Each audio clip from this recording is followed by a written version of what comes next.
Okay, so to finish up story time, this will be story time part 3. After I left my homeboy house, I went to Daisy house, like I said at the end of part 2. Now, Daisy was a chick I was talking to at the time. And I got there, and like I said, the white boys had took my phone, my oregano, my money, some of my money anyway, you know what I'm saying? So I had to call my distributor. And I used Daisy's phone to do it, to get in contact with him, you know what I'm saying, tell him what was up, tell him where I was at. He pulled up, he looked at me, he saw the knot on my forehead, saw how fucked up I looked. He was like, wait a minute, you know what I mean? Like, oh, nah, he ain't bullshitting. This really, you know what I mean, he really got, you feel me? And cause let me give you a real quick rundown. My distributor was originally from my neighborhood. I grew up getting jumped by him and his cousins in my neighborhood back in the day. And then when I went to prison the first time from juvie, he saw me. We happened to be passing each other on the yard. He saw me and he called my name, and me and him got to talking.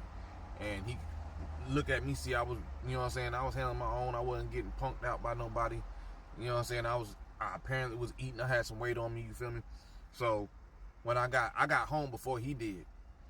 But when he got home, he was still on probation, parole, whatever, but I was, you know what I'm saying, he was my distributor, so he fucked with me. But when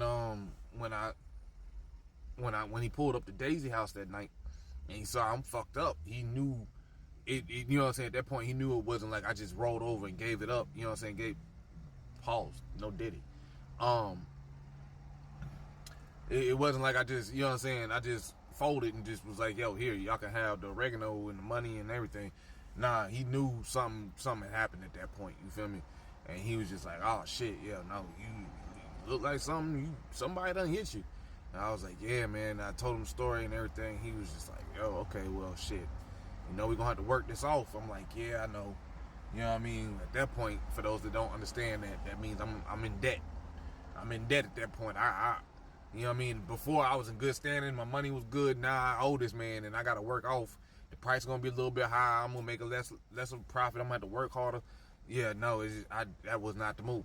So I'm like, fuck. You know what I mean? But that's what I'm gonna have to do. You feel me?